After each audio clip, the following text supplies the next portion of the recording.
Hemos visto entonces que la máquina permite de entrar directamente al mundo de las energías. Hemos visto que puede entrar en el mundo de la potencialidad, cuál es la probabilidad que ocurre tal cosa, la tabla de decisión. Y ahora vamos a ver algo todavía más extraordinario. Y en realidad todo es extraordinario y va a estar cada vez más extraordinario a medida que la gente de tu generación va a ir desarrollando precisamente toda la evidencia akáshica. El mundo invisible.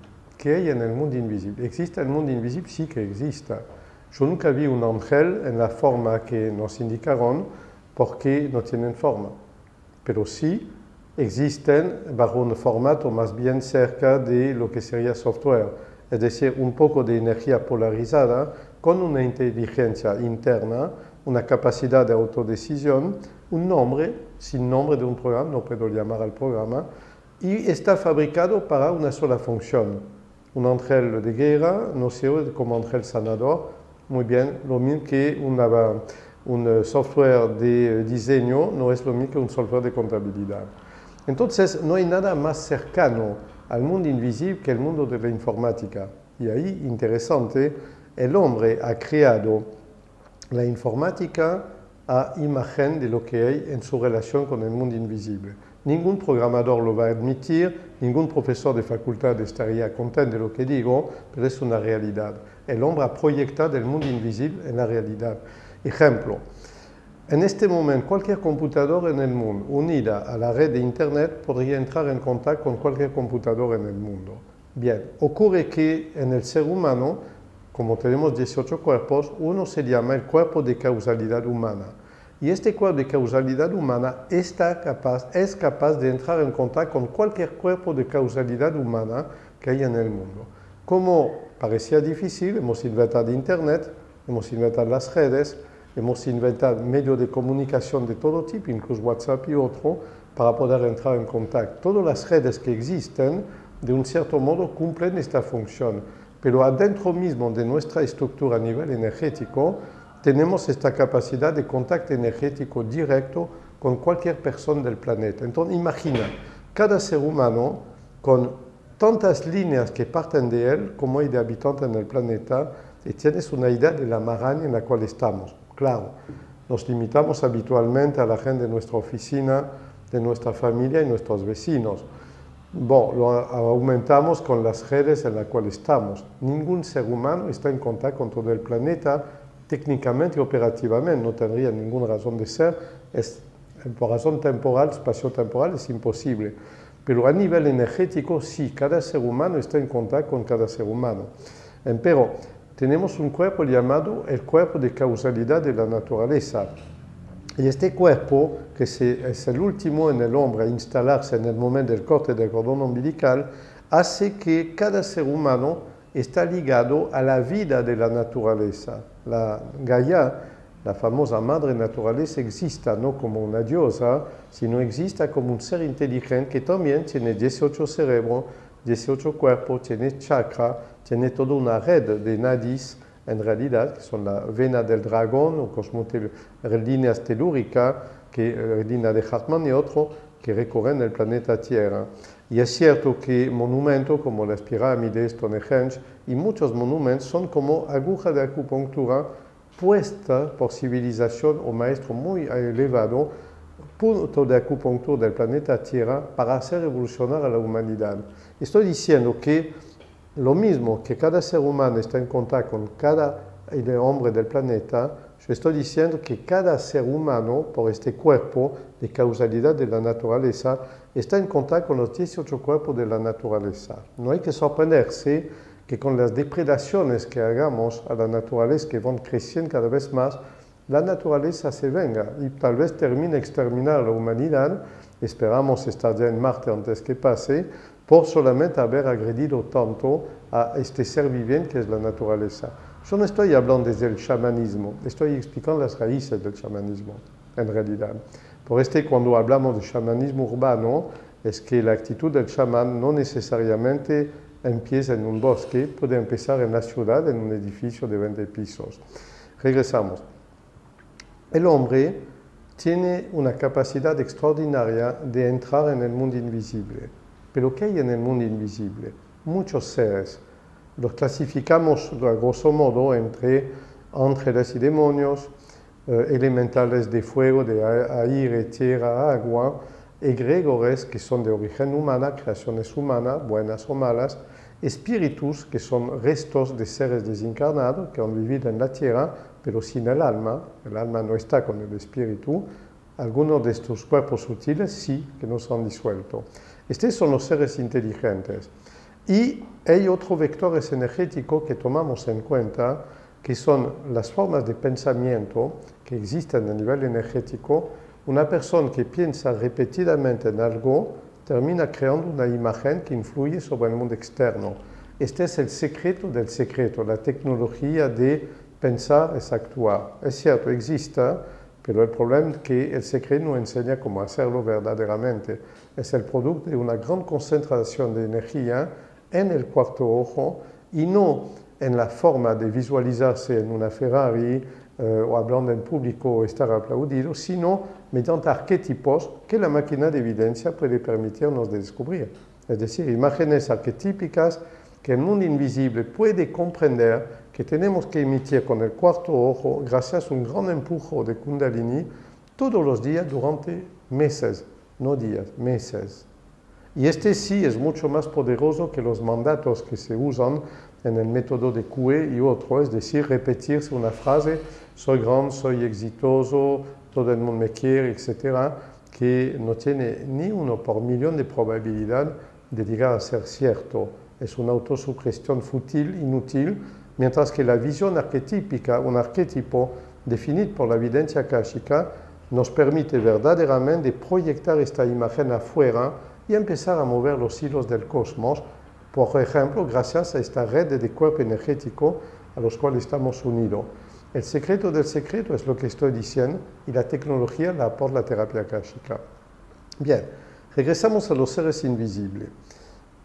Dentro, imaginamos que cada ser, cada energía, yo estaba en forma de pensamiento, me faltaba hablar de rayas negras, es decir, energía de muerte proyectada a una persona sobre otro, el mal de ojo es este, o puede ser energía de vida, una persona muy buena capta mucha energía de vida y la envía a una persona que quiere, existe, es lo contrario. Y las energías de muerte, que son lo contrario exactamente de la energía de vida. Las energías de muerte existen en mucho menos cantidad que las energías de vida, son exactamente la misma cosa de polaridad opuesta. ¿Dónde hay la mayor concentración de energía de vida? En la matriz de una mujer embarazada. Y aquí descubrimos el secreto de la maternidad. Si el feto llega a desarrollarse, es porque la madre, por algún motivo, llega a captar la dosis suficiente de energía de vida para permitir al feto de hacerlo. ¿Dónde hay la mayor cantidad de energía de muerte? En un cuerpo en descomposición. La energía de muerte existe. Bien. ¿Cuál es la proporción que el ser humano normal debe tener? 95% de energía de vida, 5% de energía de muerte. ¿Qué pasa cuando pasa de 35? Riesgo de cáncer, enfermedad, depresión. ¿Qué pasa cuando llega a 90? No murió, pero está en una posición de debilitamiento terrible de su sistema inmunológico.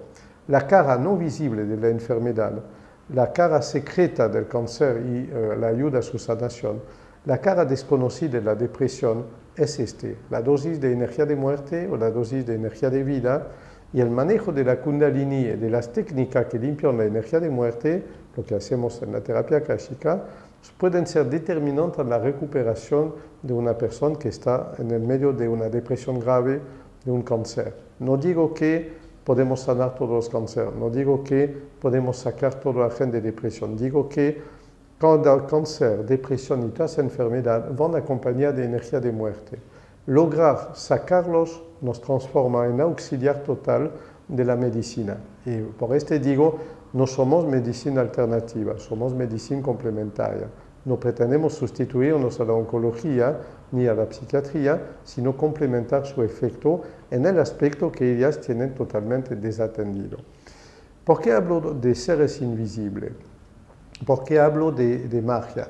Porque tradicionalmente la magia consiste a atraer seres invisibles, programar seres invisibles, expulsar seres invisibles, Yo estoy hablando del exorcismo, de la magia tradicional, buena o mala, etc.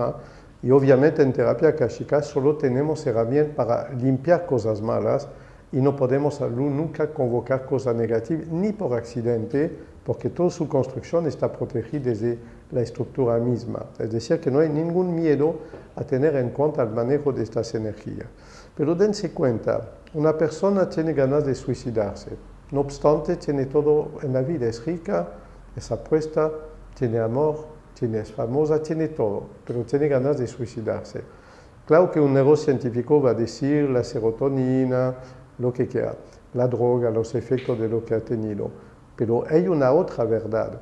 Esta persona que tiene todo, que tiene demasiado, ha sido tan envidiada, tan maldecido por los otros, ha provocado tanto celo en la gente, que ha provocado una enorme cantidad de energía negativa, inteligente y no inteligente en su contra.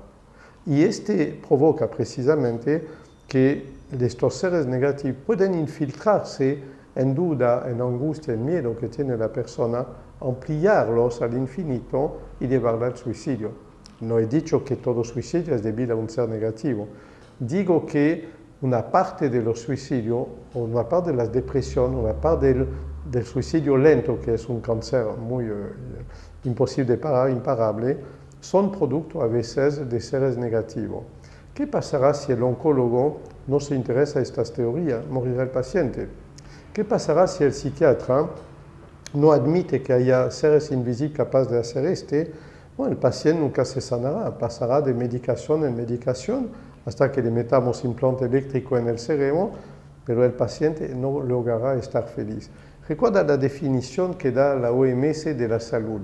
Según la OMS, la salud no es la ausencia de enfermedad, es un estado de bienestar general que siente la persona. La misma OMS está diciendo que la medicina alopática tradicional no basta para resolver y llevar el hombre al bienestar.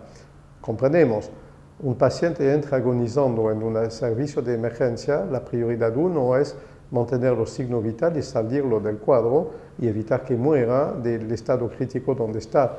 Gracias a Dios exista, todos nos podemos beneficiar de es maravilloso. Pero cuando hablamos de enfermedades crónicas, de cuerpos que se deforman, de mente que se marchitan, de sufrimiento que llevan a la autodestrucción de la persona, la psiquiatría, la alopatía, el oncólogo, todas estas profesiones no tienen la solución final. Nosotros tampoco, pero tenemos la herramienta que le falta.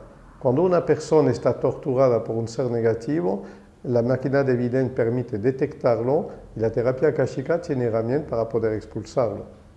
Cuando una persona está contaminada por una energía negativa, la oncología no lo puede detectar y si un oncólogo, y tenemos mucho que tiene esta máquina, lo detecta, no podrá decirlo, sencillamente porque puede perder su matrícula de profesional, porque un médico no tiene derecho a salir del cuadro exacto de lo que fija la Facultad de Medicina y está bien, debe ser así porque aceptaron este cuadro, tienen un título, tienen su matrícula y tienen que moverse en este cuadro. Ahora bien, cuando ellos son terapeuta akáshico, fuera de la profesión de médico, pueden decidir a voluntad de complementar su tratamiento alopático con el tratamiento bioenergético sin que lo sepa el paciente, sin que participe el paciente. Lo hemos explicado bien en el libro Sanar sin Frontera, redactado precisamente con un catedrático de psicología, uno de medicina, un empresario. Yo reenvío este libro. Me faltaría, el cuadro no puede ser completo en el tiempo impartido, pero hay una herramienta esencial que yo no puedo dejar de hablar, no puedo olvidar esta herramienta, es la tabla alfanumérica. Es una herramienta maravillosa, la tabla alfanumérica. Imaginen un cuadro con un montón de líneas en todo sentido, que decidida en evidencia obviamente, y entre estas líneas, en las casillas vacías, hay un símbolo de los que usamos, con su explicación cuál es la letra a la cual corresponde. Bien. Gracias a la tabla alfanumérica, herramienta de la evidencia akáshica, combinándola con la máquina, tenemos un otro mundo que se nos abre. Un demonio, entre comillas, es decir, esta inteligencia negativa que ataca el cerebro de fulano de tal, exista, estamos seguros de su existencia. ¿Cómo agarrar este demonio? No hay medio, a menos de conocer un nombre que lo puede representar. La tabla alfanumérica permite conocer un nombre demonológico o de cualquier ser invisible que está polucionando a una persona. Teniendo su nombre, podemos buscar nombres de seres opuestos compensatorios y organizamos un terreno de batalla entre ellos, por ejemplo en el río, un bosque, mediante la programación de objetos tal como yo lo indiqué. Es decir, que la tabla alfanumérica permite definir nombres positivos y nombres negativos para poder manejar lo inmanejable. Esta es una necesidad extraordinaria. Imagina que un día una paciente tuya, de los que tanto que vas a tener en el futuro, te dice, no, yo debo partir en avión si no pierdo mi empleo y tengo un miedo pánico de subir en avión. Tú vas a tener, si hay mucho tiempo, tendrás un montón de técnicas de ingeniería de la conciencia para poder hacerlo. Habrás usado la máquina para ver si la persona no tiene una visión profética de su muerte. No. Habrás usado la máquina para ver si la persona no tiene una vida pasada donde cayó en el vacío. No. Bien, tú detectas si hay un ser negativo que la asusta. No. Bien, verdaderamente es un trastorno de tipo psicológico y la persona despega mañana. Está muerta de miedo, rehúsa de tomar cualquier ansiolítico para este. La tabla alfanumérica te va a poder dar un mantra que la persona va a recitar, un nombre energético que la persona recitando en media voz va a poder autoinyectarse a su propio cerebro energético para empezar a realizarlo. Es otro ejemplo de uso. Tú te preguntas, ¿qué podríamos pintar en las paredes de la habitación de este niño enfermo para que se sane más rápidamente, en su sábana, en su ropa interior, etc. La máquina te va a dar una colección de símbolos energéticos que es como un pequeño coro angelical que se concentra para poder influir en el cuerpo energético de este niño y empezar a sanarlo. Esta es la tecnoconciencia. Sigue. Tú te preguntas, yo recuerdo cuando hablábamos del psicoanálisis akáshica, yo decía, podemos analizar cada componente, pero también podemos reemplazar cada bolita del diseño que decía por un nombre angelical, como gracias a la tabla alfanumérica. La tabla alfanumérica nos permite de meter una etiqueta precisa sobre lo invisible y lo imperceptible, sobre lo potencial, sobre los seres que no podemos agarrar ni meter en una probeta. Meterle un nombre preciso ya es poder captarlos. Parece extraño, ¿sí?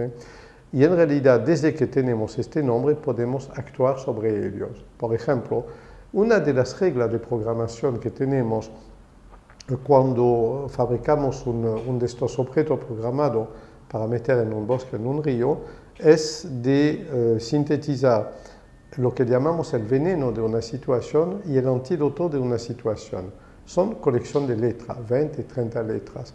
Si yo intento definir el veneno que ataca el cerebro de fulano de tal y le da una tendencia suicidaria, tal vez voy a hacer un enorme error. Yo voy a decir que un egregor negativo programado por la bisabuela ataca a todos los descendientes varones de esta familia. Me equivoqué, tal vez no es la bisabuela y tal vez no es un egregor y tal vez es un ser invisible, pero no de este tipo.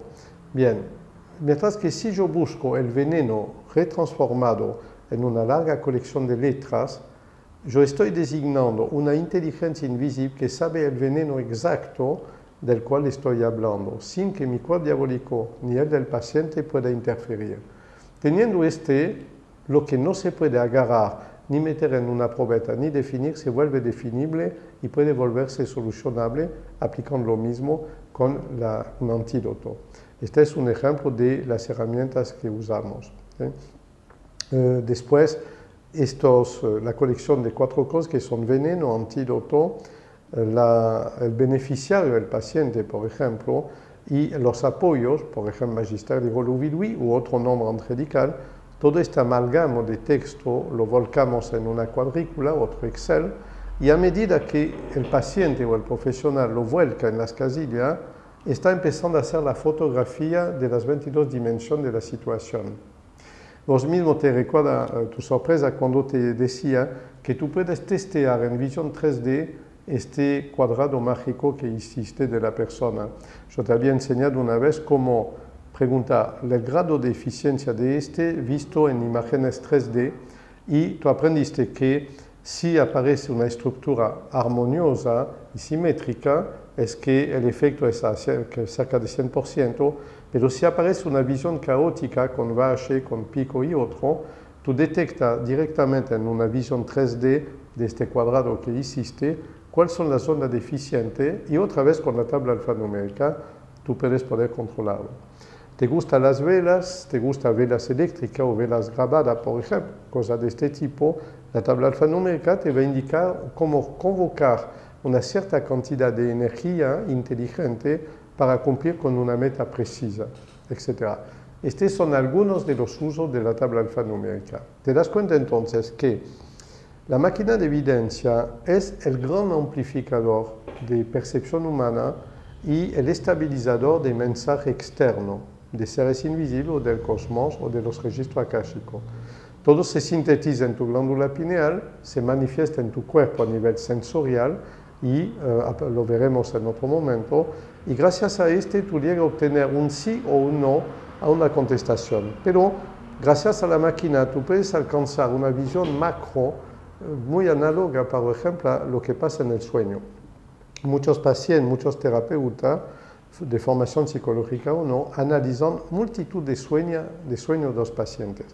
Sabemos en terapia akáshica que cada sueño contiene un dato profético, es decir, el paciente mismo en su sueño recibe visión de futuro, de su futuro o de sus seres queridos, y esta visión es tan tenue que se mezcla con un montón de ideas de sacar de su inconsciente y tenemos un sueño abracadabrán para explicar una cosa muy simple. Bien. Gracias a la máquina, cuando escuchamos un relato, podemos descubrir el único detalle importante. Siempre doy como ejemplo el caso de este paciente que movilizó 40 minutos de consulta para contar un sueño abracadabrante donde estaba raptado en un colectivo, etc. Y al cabo de 40 minutos, cuando pudo por fin dejarme hablar, yo le decía, ¿cuál era el número del colectivo? 27. Y este era el único dato válido. Pero solo la evidencia permitió en todo el relato del paciente descubrir que el único dato importante del sueño era la cifra 27. A partir de aquí pudo evitar un grave accidente que estaba previsto. Iba a partir el 27 del mes precisamente de vacaciones en la ruta. Justo decidió partir el 28. Justo un día antes, el 27, hubo un terrible accidente en un lugar donde él iba a pasar probablemente en este horario. Es un ejemplo de cómo el ser humano puede tener una visión profética breve, la mezcla totalmente con un sueño abracadabrán que no significa nada y que es imposible descubrir el detalle si no es con la evidencia akáshica. Podemos entonces, con esta máquina, tener una percepción de lo invisible, descubrir las herramientas exactas que hay que utilizar para agarrar lo invisible, navegar en las potencialidades, ir en el futuro muy cercano o analizar toda la estructura bioenergética de una persona para detectar lo que pasa en ella. Y antes de terminar, debo contestar una pregunta que yo mismo me hice mucho tiempo. ¿Es infalible? ¿Somos dioses? ¿Es un ser superior el que tiene una máquina de evidencia? De ninguna manera. ¿Por qué de ninguna manera? Gracias y por la culpa de nuestro propio cuerpo diabólico. Cuando ustedes escuchan una tarotista que con toda buena fe, con la formación que tiene, con todo respeto, dice, sí, te va a pasar tal cosa. Esta persona comete un exceso de lenguaje, un abuso de lenguaje, y debería decir, hay una alta probabilidad que te pase tal cosa. No para abrir un paraguas por si no pasa, sino por honestidad, porque el futuro no está escrito. Solo lo que vemos son tendencias, ya lo expliqué en este curso. Lo que sí no es real con esta máquina es que la máquina es infalible. Es decir, el ser invisible, la inteligencia que viene a vivir en ella cuando aplicamos los protocolos que vamos a aprender, hace que la máquina es infalible. Pero nosotros somos falibles. Es decir, nosotros introducimos una anomalía en la percepción por la interferencia de nuestro propio cuerpo diabólico. Ningún terapeuta akáshico debería usar la cifra 0% o 100%. ¿Por qué? Porque 0% y 100% indicarían certezas absolutas de no o de sí. Todos tenemos que movernos entre 1% y 99%, pero nunca 0 y 100.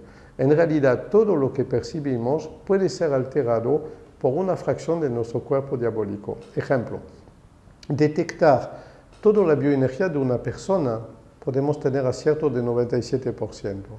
Detectar seres negativos que atacan a una persona entre 90 y 97 sin problema.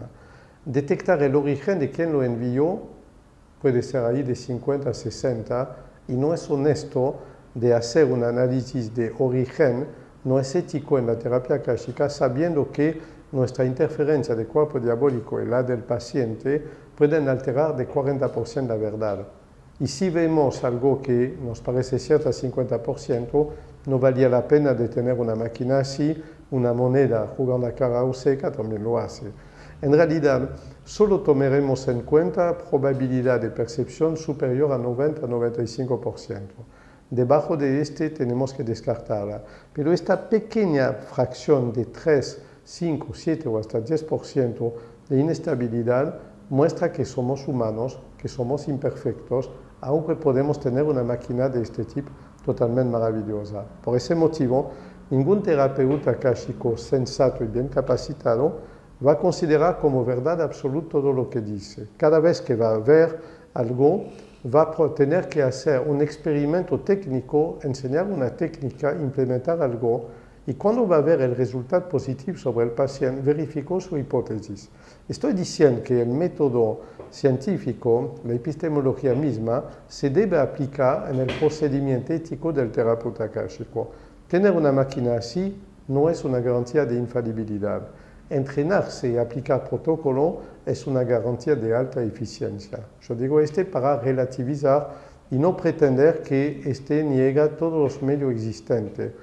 Maravilloso, todas las técnicas que existen de astrología, de I Ching, de percepción, de rabdomancia, de radiestesia, todas estas técnicas tienen una parte de la verdad.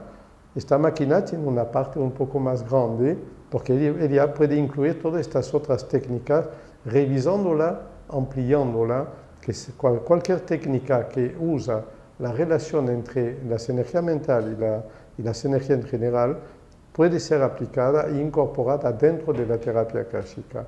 Y yo puedo demostrarlo más adelante. Entrar en el mundo multidimensional usando nuestro tercer ojo y sintiendo cómo se desdobla en 7 para lograr ver los 7 niveles de realidad a la vez es fascinante.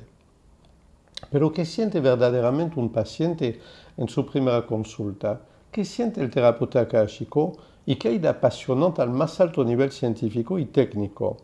Lo vamos a ver en el próximo curso. Luego, le prometo que entraremos en la técnica misma del uso de la máquina de visión multidimensional.